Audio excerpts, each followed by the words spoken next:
कहाणी शादी कंहिंसां थियणु घुरिजे। हिकिड़ो बादशाह जंहिंजो वज़ीर ॾाढो होशियारु ऐं अक़लमंद हो। वज़ीर खे 3 पुट हुआ, पर उन्हनि खे न का तालीम ॾियारियईं ऐं न वरी को हुनर ई सेखारियईं। आख़िर जॾहिं उहे जवान थिया तॾहिं टिनी भाइरनि पाण में वेही सलाह कई त पाण खे त बाबे न की पढ़ायो ऐं न की हुनर सेखारियो, जो पाण ॿियनि जी मोहताजी खां छुटी पंहिंजे पेट गुज़रान करण जहिड़ा थियूं। सो हाणे बि का महल कान वेई आहे, छो न किथे हली को इल्मु पिराइजे ऐं हुनर सिखिजे। इहो फ़ैसिलो करे 3 ॼणा गॾिजी इल्मु ऐं हुनर सिखण जे लाइ घरां रवाना थिया। हलंदे हलंदे हिकिड़ी बादशाही छॾे ॿीअ में अची पहुता, पर उते बि को चाढ़ो न ॾिसी वरी बि पंधु पिया ऐं 3 बादशाही में अची पहुता। उते हेॾां होॾां घुमंदे फिरंदे खेनि हिकिड़ो वाढो ॾिसण में आयो, जंहिं हिकिड़ी अजीब नमूने जी ॿेड़ी पे तयारु कई। सो वेही कुझु वक़्तु हिन जो हुनर ॾिठाऊं। वाढे जो हुनर ॾिसी ख़्यालु कयाऊं त जे हीउ हुनर न सिखियासीं त ॼण कुझु बि न कयोसीं। तंहिं करे हिन खे चयाऊं त भलाई करे असांजे हिन नंढे भाउ खे इहो हुनर सेखार। वाढे चयईं त दादा, जे सिखंदो त आउं बेशक सेखारींदोसांसि। मूं वटि अॼु ताईं को बि हुनर सिखण जो कोॾियो कोन आयो आहे, पर जेको दिलि सां वेही मुंहिंजो शागिर्दु थींदो त उहो कम में पाण मूंखां बि ॿरतियूं वधीक होशियारु थी निकिरंदो। किसो कोता नंढे भाउ खे उते वाढे वटि हुनर सिखण जे लाइ छॾे बाक़ी 2 भाइर उतां रवाना थिया ऐं वञी 4हीं बादशाही में निकिता।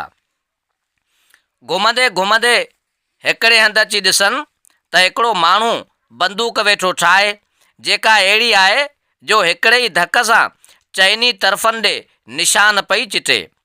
उते 2 वज़ीरज़ादा वेही हिन जी कारीगिरीअ खे ॾिसणु लॻा ऐं चयाऊं त ॿेली, वाह जी कारीगिरी कई अथई, अहिड़ो हुनर न हूंद असांखे सेखारीअ। कारीगर चयनि त ॿेली, जेको पाण दिलऊं ख़्वाहिशमंद हूंदो तंहिंखे छो की न सेखारींदुसि, पर इहो बि यादि रखो त जेको मूंखां हीउ हुनर सिखंदो सो मूंखां बि ॿरतियूं कसर थींदो। इहो ॿुधी वॾे भाउ चयसि, दादा, पोइ हिन मुंहिंजे भाउ खे इहो हुनर सेखारे अहिड़ो ई क़ाबिल कर। कारीगर हाउकार कई ऐं पोइ हिकिड़ो भाउ उते रहियो, बाक़ी बचो वॾो भाउ, जो वरी बि उतां रवानो थियो। पंधु कंदे कंदे अची 5हीं बादशाही में पहुतो। उते हिकिड़े हंधि ॾिसे त हिकिड़ो नुजूमी वेठो आहे, जो माण्हुनि खे ज़मीन ऐं आसमान जे विच में जेकी थिए पियो सो ॿुधाए वेठो। हिन ख़्यालु कयो त जेकर इहो इल्मु सिखां सो नजूमी खे वञी चईं त साईं, भलाई करे इहो इल्मु सेखारियमि। नजूमीअ छोकिरे जी दिलि ॾिसी पाण वटि रहायो ऐं खेसि इल्मु सेखारणु लॻो। ईअं ई 3 भाइर पंहिंजे पंहिंजे उस्तादनि वटि रही इल्मु ऐं हुनर सिखंदा रहिया।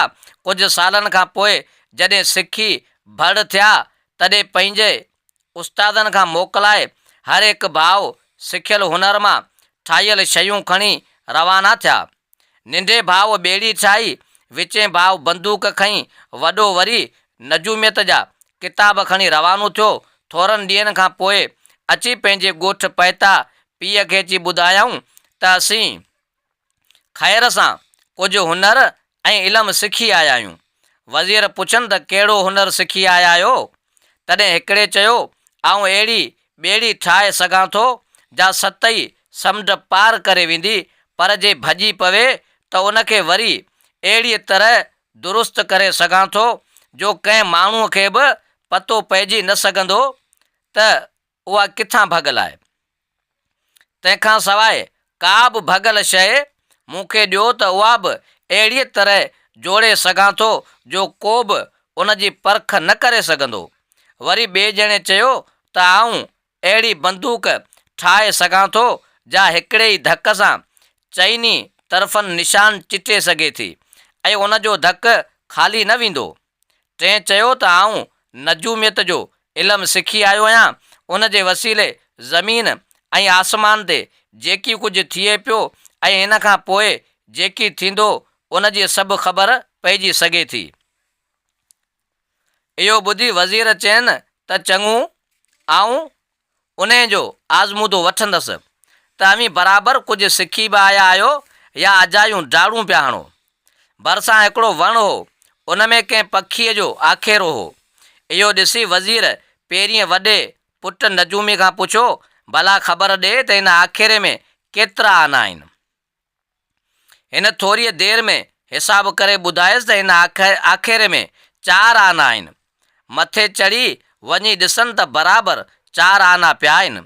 उहे हेठि लाहे मेज़ जी चइनी कुंडनि ते रखी बंदूक वारे पुट खे चयईं त हाणे हिकिड़े धक सां 4 आना निशान करे ॾे। हिन बंदूक भरे ठका कराई त हिकिड़े ई धक सां 4 भॼी पिया। तॾहिं ॿेड़ी ठाहिण वारे नंढे पुट खे चयईं त हाणे तूं वरी इहे 4 अॻीअ वांगुरु ॻंढे ठाहे ॾे। तॾहिं हिन वरी सभई ॻंढे तयारु कया, जे बिल्कुलु अॻे वांगुरु ठही पिया ऐं वरी आखेरे में रखी छॾियऊं।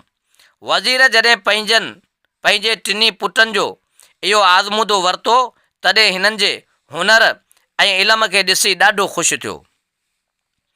इत्तिफ़ाक़ सां हिकिड़े ॾींहुं उते जे बादशाह जी वॾर धीअ, जंहिंजे हुसन जी हाक हंधे माॻे पखियल हुई, सा ओचितो ई ओचितो महिलात मां गुम थी वई।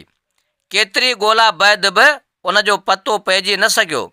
बादशाह लाचार थी पड़ो घुमायो त जेको बि शख़्स शहज़ादीअ खे हथु करे ईंदो या संदसि निशान पतो ॿुधाईंदो, तंहिंजी शादी शहज़ादीअ सां कराए खेसि अधु राज ऐं भाग जो वारस कंदुसि। इहो पढ़ो हिननि टिनी ॿारनि बि ॿुधो। पोइ नजूमी खे चयूं त तूं नजूमाणी ॿुधाए त शहज़ादी किथे आहे।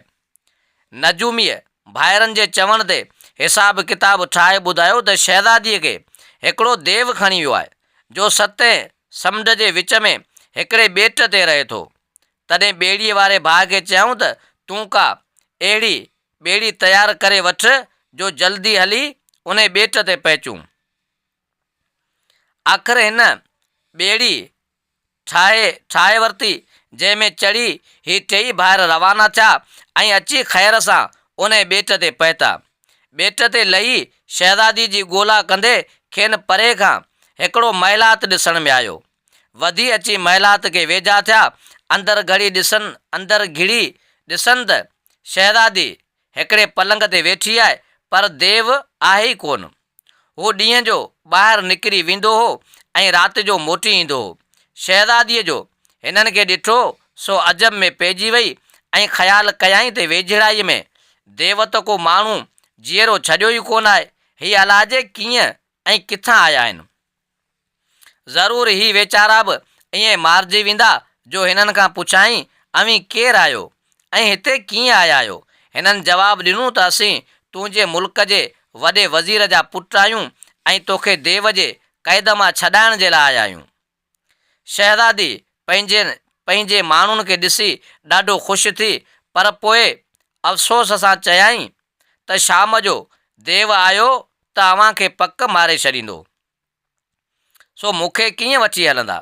तंहिं ते टिनी ॿारनि चयसि त शाम ताईं असीं तरसूं छो था, तूं हींअर ई उथी तयारु थी त हलूं। ॿेड़ी दरिया ते बीठी आहे, रुगो उन जे अंदरि वेहण जी देरि आहे। हू हवा वांगुरु उॾामंदा ऐं पोइ हवा वांगुरु उॾामंदा हली ॻोठ पहुचंदासीं। उन विच में जे देव अची निकितो त पक ॼाणजो त असां खां 100 लिङे कोन बचंदो। शहज़ादीअ जॾहिं हिननि टिनी जवाननि जूं अहिड़ियूं फलक वारियूं ख़बरूं ॿुधियूं, तॾहिं हिमत करे यकदमि उथी ऐं संभरी तयारु थी हिननि सां गॾिजी महिलात मां निकिती। थोरे वक़्त अंदरि अची ॿेड़ीअ ते सुवार थिया ऐं हिकदमि ॿेड़ी खणी छोड़ियाऊं। अञा हिननि जी ॿेड़ी रवानी मस थी त पुठियां देव बि मोटी आयो। महिलात में त कारीअ वारा कख ॾिसी बाहि थी वियो। यकदमि आदम बू कंदो ॾिसी हिननि जे पेरनि जे निशान ते पुछां काहे पियो ॻच पंध खां पोइ अची वेझो पियनि। शहज़ादीअ जो देव खे परियां ईंदे ॾिठो सो साह ई सुकी वियसि ऐं हिननि खे चवणु लॻी त हाणे ख़ैरु कोन्हे, सभई मारिजी वेंदासीं। पर हिननि खेसि दिलदारी ॾिनी त शहज़ादी तूं को बि ख़्यालु न कर, भली देव वेझो अचे पोइ वेठी तमाशो ॾिस। एतिरे में देव बि अची वेझो पहुतो। तॾहिं बंदूक वारे जवान खे भाइरनि चयो त हाणे वारो कर। हिन हिकदमि बंदूक तयारु करे निशान चिटियो। निशान त घुसण जो हो ई कोन जो अची देव जे मग़ज़ में लॻो ऐं हू धड़ाम करे जेॾे जो तेॾो वञी पाणीअ में किरियो। इहो ॾिसी शहज़ादीअ खे पेट में कुझु साह पियो ऐं हिननि जी बहादुरीअ जी वाखाण करणु लॻी। कुझु वक़्त खां पोइ सभई सलामतीअ सां अची किनारे ते पहुता ऐं जल्दी उतां रवाना थी अची पंहिंजे ॻोठ भेड़ा थिया। शहर में अॻुवाट ख़बर पइजी वई त टेई भाइर शहज़ादीअ खे वठो पिया अचनि। शहर जा माण्हू ऐं बादशाह अॻु भरो वधी आया ऐं हिननि खे ख़ुशीअ सां मिली पाण सां गॾु शहर में वठी हलिया। कुझु ॾींहंनि जी ख़ुशीअ खां पोइ बादशाह हिननि टिनी भाइरनि खे सॾायो ऐं चयाईं त आउं शहज़ादी जो संग ऐं बादशाही जो अधु अंजाम मूजिबि ॾियण जे लाइ बेशक राज़ी आहियां। इहो ॿुधी हिननि टिनी भाइरनि में अची छिकताण थी। सभु को पियो चवे त शहज़ादी जो हक़दारु आउं आहियां। बादशाह ख़ुदि बि संदनि इहा हालति ॾिसी मुंझी पियो त हाणे छा करियां ऐं शहज़ादी जो संग कंहिंखे ॾियां। अञा ताईं हू को बि फ़ैसिलो करे कोन सघियो। हाणे अवी खणी ॿुधायो त शहज़ादी जी शादी टिनी मंझां कंहिंसां थियणु घुरिजे ऐं कंहिंजे हुनर जो इंसाफ़ करणु घुरिजे।